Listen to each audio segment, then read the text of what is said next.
I didn't think they would do.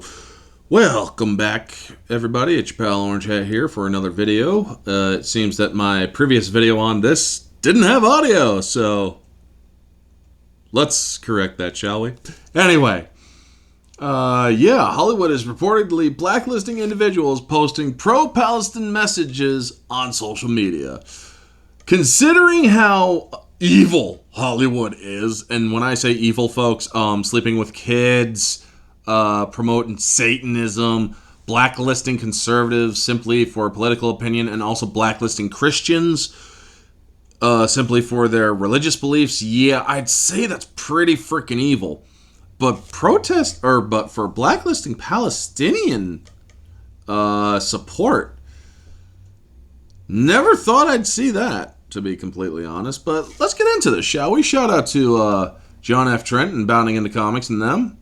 Let's get into this article by them. Hollywood film studios are reportedly blacklisting individuals from the industry for posting pro-Palestinian messages on social media. First Film Club podcast host Hannah Inez Flint took to X to share waking up to friends in the film industry telling me they are deleting their pro-Palestinian posts because of a new blacklist going around here and across the pond. McCarthyism is back. And for those of you who don't know what McCarthyism is, what is McCarthyism? There you go.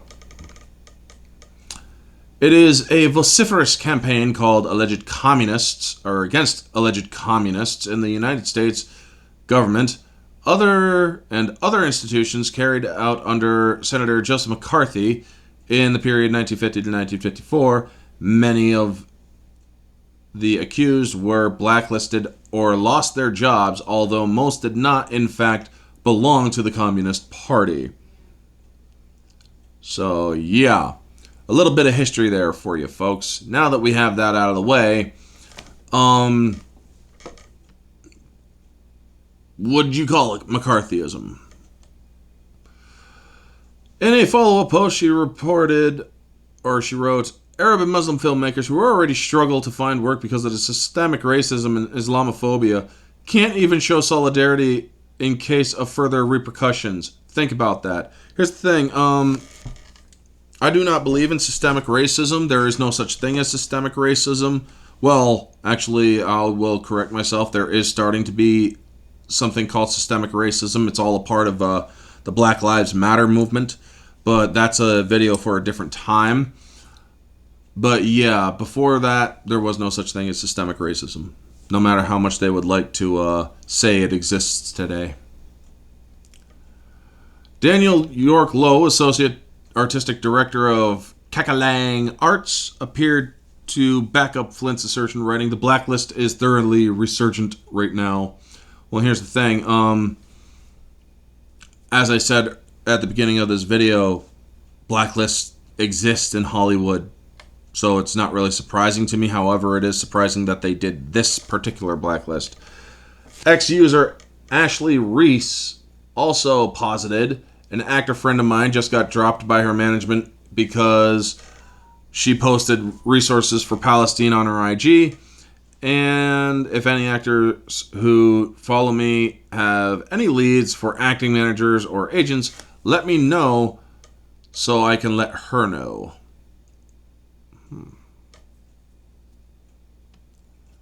I mean, folks, I get that some people want to support the innocent people of Palestine, those who are not involved in the war, those who are unfortunately impacted by it. War is wrong on all fronts, in my opinion. You should not go to war for anything less than the preservation of your way of life. However, yeah, unfortunately, the world perceives Palestine, all of Palestine. I'm not saying I do. I am simply saying that a lot of the world perceives Palestine as being pro-Hamas, which is a terrorist organization.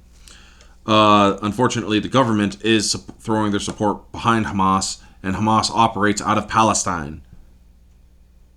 So, yeah, unfortunately, the Palestinians who do not want any part of this war are, well, they're unfortunately caught in the crossfire. Now, does that mean I am pro-Palestine in any shape, way, or form? No, I'm not pro-Palestine and not pro-Israel. I have no stake in this war, so I'm not taking a side. As much as some extremists in the conservative movement want us to, as they whine and bitch on their podcasts.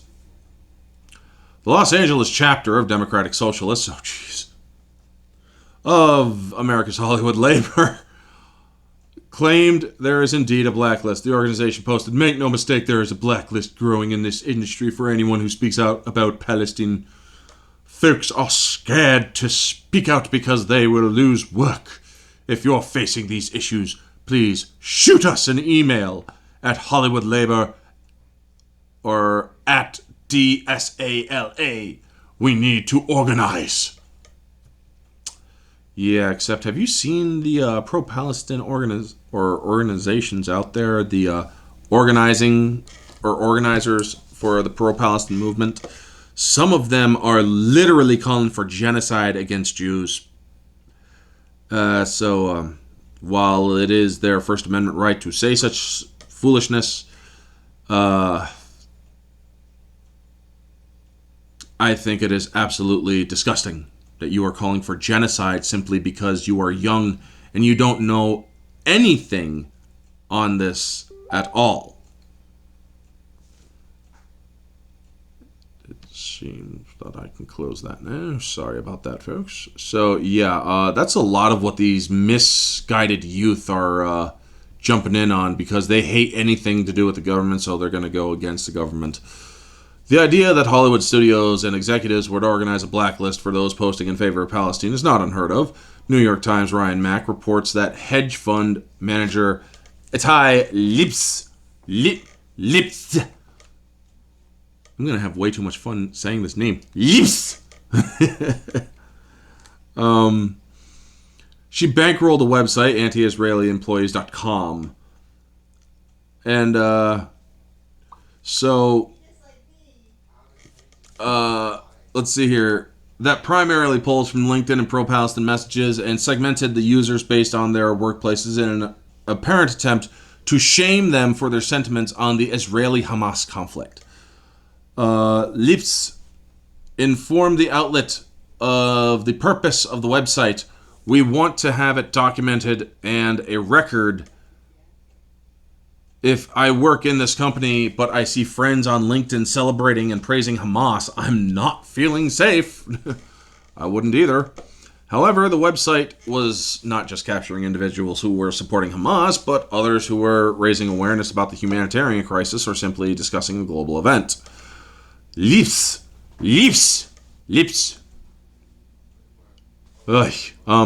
Noted that the site, oh my God, work on your editing, would be changing its policy on the individuals who would highlight, or it would highlight, moving forward. If somebody says Free Palestine, that is totally okay, and we shouldn't put it on our website. We just wanted to make sure that the filters are there because they have a right to say that.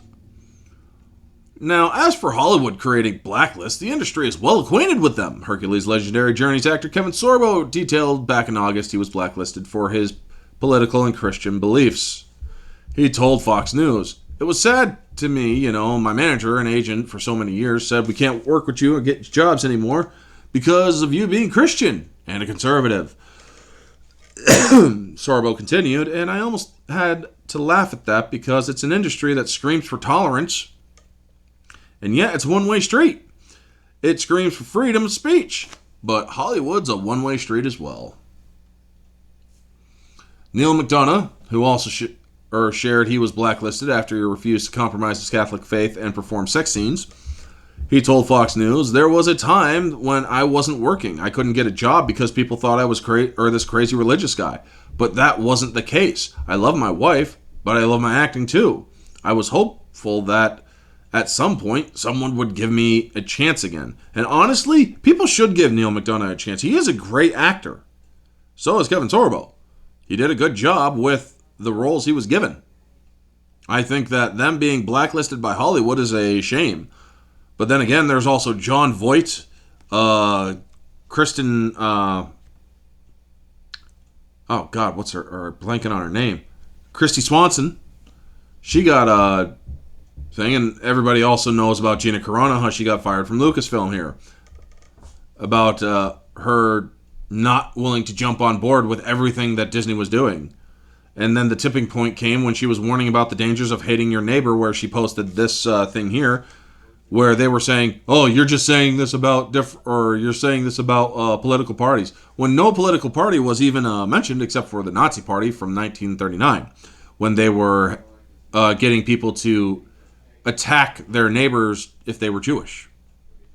I remember this situation well, and they fired her for that.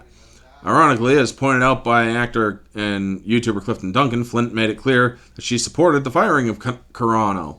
So yes, this woman who was complaining about the blacklist in Hollywood for the pro-Palestine stuff had no problem firing somebody for having their own opinion. Yeah, that's kind of odd there, wouldn't you say? So what do you make of the reported blacklist being created for individuals who support Palestine and the ongoing conflict with Israel? I think it is sad that some people who just want to see their Palestinian family or friends out of the way, I think them getting blacklisted is a not so much a problem, or not a problem at all. But those who are pro-Palestine in the extreme and who are calling for the eradication of Jewish people and Israelis and Israel, I think they should be blacklisted. I mean, it's kind of karma in a sin, or essentially, because, well, y'all blacklisted the people who had their own personal belief structure with Catholicism and who, well, voted for somebody that you all largely didn't like in an election. And so they all get blacklisted. But the second you all start seeing that some people are supporting terrorism. Now, again, not all Palestinians are terrorists. Hamas is the terrorists here. But if you support them, and unfortunately in the wide spectrum of it, folks, Palestine and Hamas are sadly interconnected. They're interwoven. If you say Hamas, you are basically saying, or if you say Palestine, you are thinking Hamas. That is unfortunately how the mind virus, or the hive mind virus works, where everybody is saying, oh, if they're Palestinian, they're automatically a terrorist. No, they're not. We went through that shit during 9/11 and afterward for many years. And honestly, people need to get educated again and basically start saying that not all Palestinians are terrorists, and not all frickin', or it's just Hamas. Anyway, me personally, I have no stake in this. I'm not Jewish. I am not pro-Palestine. I'm not pro-Israel. I understand that Israel is a U.S. ally, and we defend our allies. However, I am also America first, where we need to keep our own, or get our own house in order before we clean up anybody else's house, you know? Anyway, folks, because this was Hollywood related, that is why I reported on this. Just wanted to let you all know what's going on in Hollywood. Apparently, there is another blacklist going on in Hollywood. But anyway, that's the video. You all know the drill. Like, comment, subscribe, share, all that jazz. Stay tuned for tonight, where me and Mara Jade are going to be discussing Silver Bullet on my channel at 8 p.m. Set your reminders. And a source to this article will be linked in the description of the video. Thank you all for tuning in. Y'all have a wonderful day. This has been Orange Hat. Stay humble.